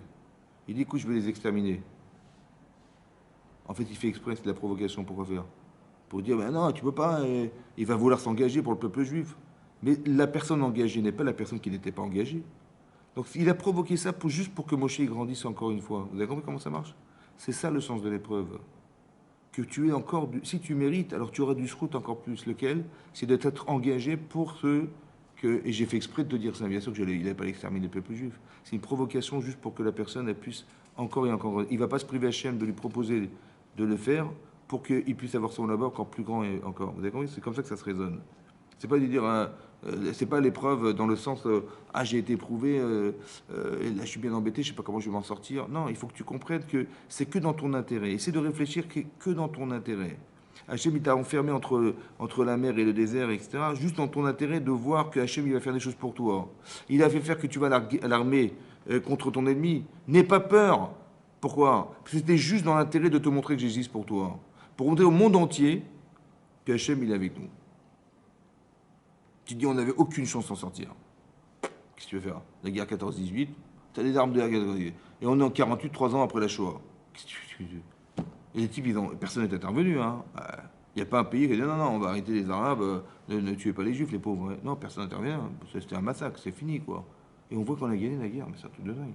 Les gens, on est en train de jeûner en fin Kippour, on jeûne, ouais, et les types, ils nous attaquent. Et on s'en sort quand même, tu as compris? Tu dis, il y a eu raid en TB, l'armée israélienne de folie, tu vois. Les espions israéliens, ils sont extraordinaires. Tu vois, tu as raison. Mais c'est quand même un petit peu miraculeux quand même, parce que les types, ils font des coups. L'autre, Eli Cohen, il s'est retrouvé Premier ministre en Syrie, un Premier ministre de la Défense, quoi. Et comment c'est possible, tu vois? Tu dis, mais c'est un champion, hein. Ou alors, il a un srout. C'est-à-dire Hachem, il utilise cet homme pour dévoiler qu'il nous sauve, tu comprends? En fait, nous, on croit que c'est nous. On croit que c'est l'armée, on croit que ça... Mais non, il dit juste que tu n'aies pas peur. Laisse-moi faire. C'est ça qu'il dit Hachem. Moi, je croyais... Il m'a dit, sois pas un froussard. C'est pas ça qu'il a dit. Il y a une interdiction juste pour le laisser faire. Juste que tu n'aies pas peur et tu te lances. Et tu verras que tu te lances et moi, tu ouvres la porte et je sors. C'est vraiment ce qu'il fait Hachem. Et moi, j'ai cru qu'il nous avait abandonnés. Il dit, n'aie pas peur. Comment ça, n'aie pas peur? On va mourir. Mais non, t'as pas compris. J'ai fait exprès que dans ta vie, tu fasses des choses. Mais des fois, j'ai même fait exprès que tu pourras rien faire. Parce que même quand tu fais, tu crois que c'est toi, mais c'est pas toi, c'est Hachem. Mais quand est-ce que tu vas te rendre compte que c'est lui? Quand tu pourras rien faire. Et là, tu vas voir que c'était lui. Et depuis le départ, c'était lui. Mais il a fait exprès de masquer ça. Mais comment tu vas voir? Bishat Milchama, dans les moments de guerre, tu vas voir que c'était lui. Et là, il y a une halakha, n'aie pas peur. Tu commences à n'aie pas peur. Oui, n'aie pas peur. Parce que si tu as peur, tu ne pourras pas y aller. Si tu ne vas pas, je ne pourrai pas intervenir. Et il faut que j'intervienne. Il faut que je vous montre. Il faut que je montre au monde entier que je suis avec vous. Alors, et je l'ai fait sous cette forme-là. Pour qu'on puisse douter. Tu vois? On va dire, tu vois, on a gagné, on a envoyé les bons obus, on a envoyé les machins. Tu dis, il y a eu la guerre du Golfe, on nous a bombardé des bombes de partout. Ouais. Avec une seule bombe en Arabie Saoudite, il y a eu 200 morts. Et nous, il n'y avait pas une mort. Et tu vois les types, ils étaient comme ça, ils sortaient des gravats des bâtiments, ils étaient vivants. Je dis, on a eu de la chance quand même. Mais non, il a fait exprès, Hachem, pour te dire, mais je suis avec toi. Juste que tu aies confiance en moi. Vous avez compris ce que je veux dire? C'est-à-dire, tout ça, c'est une provocation à devenir. Vous avez compris? Tu dis, on a eu du pot, hein, purée, on a échappé belle. Hein. Mais non, c'est pas ça qu'il faut comprendre. C'est juste, si tu as du srout, tu vas comprendre. Mais si tu n'as pas de srout, tu ne comprendras pas. C'est comme il y a marqué les Meraglim, les explorateurs. Ouais. Ils sont rentrés en Israël, au bout de 40 jours, ils reviennent. Ouais. Ils ont dit, vous savez quoi?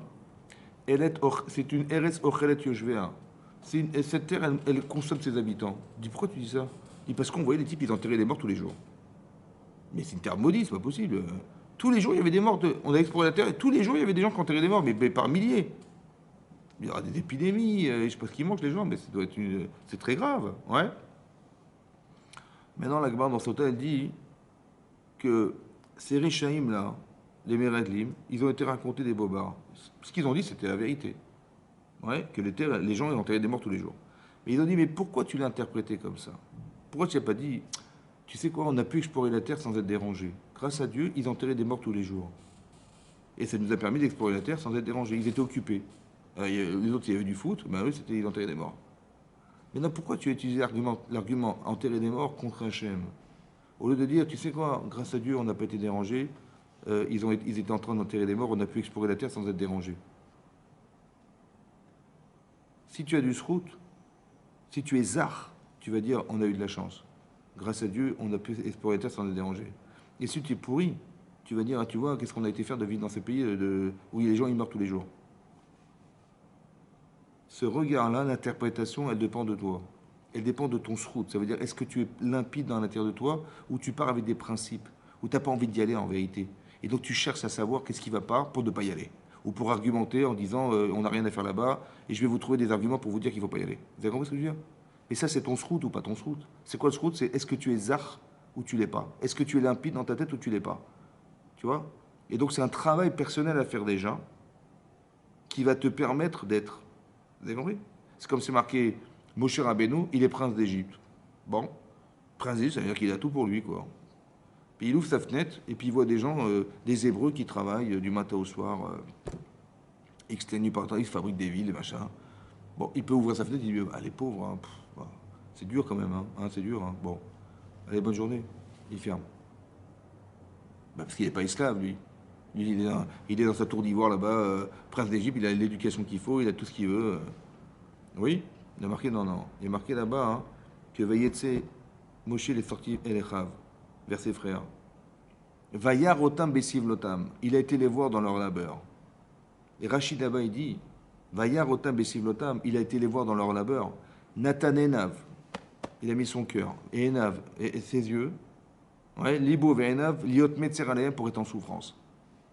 Il a dit j'étais là-bas, j'ai pris des pioches et j'ai cassé des trucs, je les ai aidés, je me suis sorti, j'étais avec eux dans la souffrance qu'ils étaient en train de vivre. Ouais. Il s'est impliqué dans la souffrance du Bnei Israël. Il a mis ses yeux, il a mis son cœur. Il a été maso, quoi, carrément maso. Il a dit, il s'est fait souffrance tout seul. Pourquoi il a fait ça? Je pensais comme ça. Parce qu'en vérité, il voudrait les aider. Il va vouloir les sortir d'Égypte. Ouais. Mais pour les sortir d'Égypte, il faut aller voir Paro. Et si tu vois Paro, tu sais comment il est têtu, Paro. Hein, il est têtu, Paro. Il ne va jamais accepter de les sortir d'Égypte, ces gens-là. Mais non. Tu dis, bon, écoute, j'ai été voir Paro. Je lui ai dit, écoutez, ça ne se fait pas. Les gens qui meurent sous les coups, les gens qu'on a été obligés d'emmurer à la place des enfants. On a pris des enfants pour emmurer à la place des briques, ça ne se fait pas, franchement. Laissez-les tranquilles. Il va mais de quoi tu te mêles? Qu'est-ce que tu veux que je fasse? Que je vais les remplacer? Je ne vais pas les remplacer. C'est des milliards. Il faut les salariés, ces gens-là. Et qui je veux que là, je ne les paye pas un centime, laisse tranquille. Et si je les envoie, je les libère et je vais devoir payer des millions d'euros, ça va faire des trous dans les caisses de l'État. C'est pas possible. Laisse tomber. Allez, je ne veux pas te voir. Et je vais dire, bah écoutez, j'ai essayé, j'ai fait ce que j'ai pu, et ça n'a pas marché. Ouais. Pour ne pas dire j'ai fait ce que j'ai pu et ça n'a pas marché, il faut que je sois dans la souffrance de ceux qui subissent cette souffrance. Ça va? C'est ce qu'il a été faire. Il a dit, je vais me souffrir jusqu'à ce que je me mettre à leur place. Parce que si c'était un Hébreu qui avait été voir Paro, il n'aurait pas dit non, j'ai fait ce que j'ai pu. Non, il n'aurait pas lâché. Alors moi non plus, je ne vais pas lâcher. Mais pour ne pas lâcher, il faut que je souffre. À la mesure de ce qu'eux souffrent. T'as compris? C'est ça. Maintenant, c'est marqué. Vayar otam besiv lotam. Il les a vus dans le labeur, il a mis son cœur, il a mis ses yeux pour être en souffrance. Et après, c'est marqué que quand il est venu d'Israël, quand Paro est mort, Parashat Shemot, alors ils ont Veiz'ako Hashem mina avoda. Depuis le travail, ils ont crié vers Hashem pour les sortir d'Égypte, du travail. Veizkor Hashem et Berito, il s'est rappelé son alliance et il a demandé à Moshe de les libérer. Il est marqué Vayar Elokim, Vayeda Elokim. Vayar Elokim. Il a vu Hachem et il a su Hachem. Et là-bas, bizarrement, Rachid dit, Vayar, il n'a pas levé les yeux pour dire j'ai rien vu. Il a vu. Et il a marqué Vayeda, il a su, il a ressenti Hachem, la souffrance. C'est pour ça que le feu il était sur un buisson ardent. Pourquoi le buisson? Pourquoi le buisson? Parce que sur le buisson, il y a des piquants. Le feu, c'est la représentation d'Hachem sur le piquant. Et là-bas, Rachid dit, Ani Eimo Betsara. Moi, je suis aussi en souffrance. Quand je vous vois souffrir, dit Hachem, je suis en souffrance. C'est pour ça que j'ai mis le feu sur le buisson qui était les piquants. Ça veut dire qu'il faut ressentir de la souffrance d'Hachem. Qui c'est qui l'a ressenti? Moshe Rabbeinu. C'est pour ça qu'il l'a choisi. Parce que Vayar Elokim, Vayeda Elokim. Il dit, Hachem, il a vu la souffrance, il a ressenti ça. Il dit, je cherche quelqu'un qui ressent ce que je ressens. Et si je le trouve, alors je vais lui demander d'intervenir. Vous avez compris? Parce que il faut que je trouve, c'est ça le srout. Vous avez compris? Le mérite, c'est de devenir la personne sensible, la personne qui est concernée. Et quand tu es concerné par quelque chose que tu sens être importante pour toi, tu peux rentrer dans un projet divin si c'est cohérent et ça correspond à la Torah. Tu peux rentrer dans un projet divin. Lequel? Celle de la souffrance qu'Hachem peut avoir de voir son peuple juif abandonné. Mais si tu le ressens comme lui, alors vas-y, fais-le. Et tout à coup, tu te donnes un pouvoir. Hachem te donne un pouvoir parce que tu as les compétences, tu as le srout de pouvoir faire que ce message qu'il a voulu communiquer, il va passer par toi. C'est comme Hachem, il va vouloir nourrir Israël dans le désert, mais il cherche quelqu'un. Qui c'est? Ben, il a trouvé Abraham. D'accord? Et ben, ça passera par lui. Parce qu'il a tellement envie de faire un chesed au-delà au-delà de l'humain et au-delà de la chaleur. Il dit, mais c'est ça que je veux. Parce que j'ai besoin de nourrir des bénéficiaires dans le désert. Et comment c'est possible? Au-delà de la limite humaine. Alors je vais chercher quelqu'un qui était capable de se dépasser dans sa chaleur à lui, dans son désert à lui. Et par ce biais-là, je vais pouvoir faire que. C'est ça, vous avez compris? C'est pareil. Il fallait bien dire cette halakha de Pesach Sheni. Je cherche des gens qui ne vont pas se plaindre de ce qui leur arrive. Ils ne vont pas mal traduire ce qui leur arrive, mais bien le traduire. Ils ont le srout de ne pas se plaindre, de dire bah, attendez, j'ai pas compris. On nous demande de porter des morts et après on nous dit on ne peut pas faire comme Pesach. C'est pas normal. On va se plaindre, c'est quoi cette Torah contradictoire? Il dit non, il n'y a pas de contradiction. Il y a une halakha qui devait passer par toi. Si tu te plains, elle ne passera pas par toi. Vous avez compris? Mais si tu comprends que tu as l'humilité de dire je n'ai pas compris, alors Hachem, tu vas pouvoir faire intervenir Hachem. Parce que de se plaindre, c'est quelque part de remettre en question Hachem. Vous avez compris comment ça se marche? Si je dis ah, rien, ce qui m'arrive, c'est quoi? Qu'est-ce qui m'arrive? Quand tu te plains contre qui en fait? Tu dis bah, contre ce qui m'arrive, mais ce qui t'arrive, ça a été provoqué par Hachem. Tu crois en Dieu ou quoi? Bien sûr. Donc si tu crois en Dieu, tu veux bien, ça ne sert à rien de te plaindre. Au contraire, essaie de comprendre le message qui retraduit ce que tu vis. Essaie de comprendre en quoi ça te parle, mais pas de te plaindre contre ce qui t'arrive. C'est comme Caïn et Evel. D'accord? Caïn et Evel. Ben, ils doivent mettre tous les deux un korban. D'accord? Mais Hachem, il a créé le korban d'Evel, mais pas celui de Caïn. Il a marqué Vaïcharaf. Il s'est énervé, Caïn. Vaïnaflou panav, il est devenu blême. D'accord? Il s'est énervé, ben, on m'a refusé mon korban, et j'étais blême parce que devant mon frère, on m'a fait la honte. C'est vrai? Hachem dit, mais lama charaf. Pourquoi tu t'énerves? Lama naflou panecha. Pourquoi tu es devenu blême? La pire des questions, quoi. La pire des questions. J'ai pas compris. Tu me dis, mais pourquoi tu t'énerves? Mais je m'énerve parce que tu m'as refusé mon korban. Et pourquoi je suis blême? Parce que tu m'as fait la honte devant mon frère. C'est quoi la question? C'est comme tu vas chez quelqu'un et tu viens avec un bouquet de fleurs. Ouais. Et tu rentres, tu dis bonjour, enchanté, super. Voilà, vous offrez des fleurs. Le petit, il prend les fleurs, il les jette par la fenêtre. Il dit, si vous voulez bien rentrer, je te fais des fleurs, je te fais une offrande. Je t'amène la corbane, je te fais une offrande. Tu prends mes fleurs, tu les balances. Tu dis, mais pourquoi tu t'énerves? Parce que tu m'as jeté mes fleurs. Parce que tu m'as fait la honte. Oui. C'est quoi la question d'Hachem? Pourquoi tu t'énerves? En vérité, la question d'Hachem, c'est comme ça. Mais c'est moi, Hachem. Si tu t'énerves, c'est que j'ai eu tort. Tu dis, mais comment tu m'as refusé mon korban? Et de mon vote, tu m'as fait la honte devant mon frère. Mais il fallait accepter mon korban et pas me faire la honte. Mais si tu t'énerves, c'est que j'ai eu tort.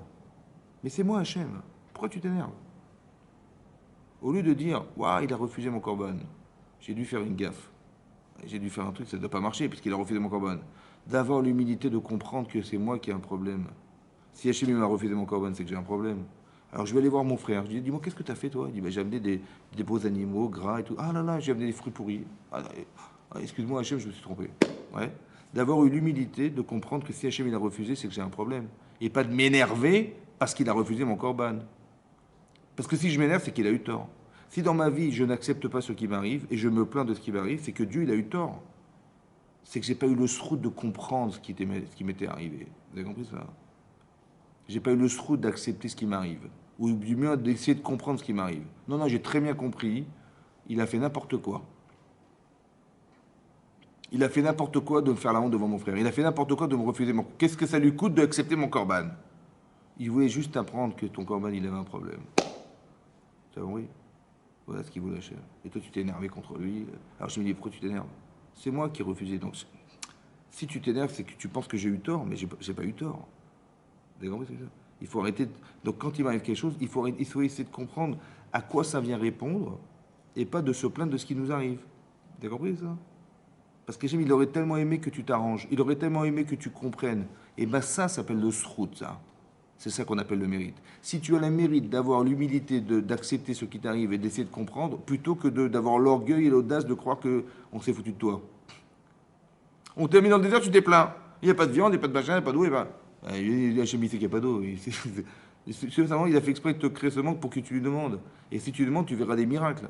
Mais c'est pour ça qu'il a fait le manque. Pas pour que tu te plaignes, mais pour te permettre de le faire exister aussi. En acceptant que si tu as manqué ça, en le demandant, c'est pareil. Tu dis, mais, en demandant cette halakha, tu dis, mais je comprends, j'ai juste pas compris. On est des filles, on n'a pas de territoire, comment on va faire? Je dis, ouais, t'as raison, je sais pas. Alors on va demander.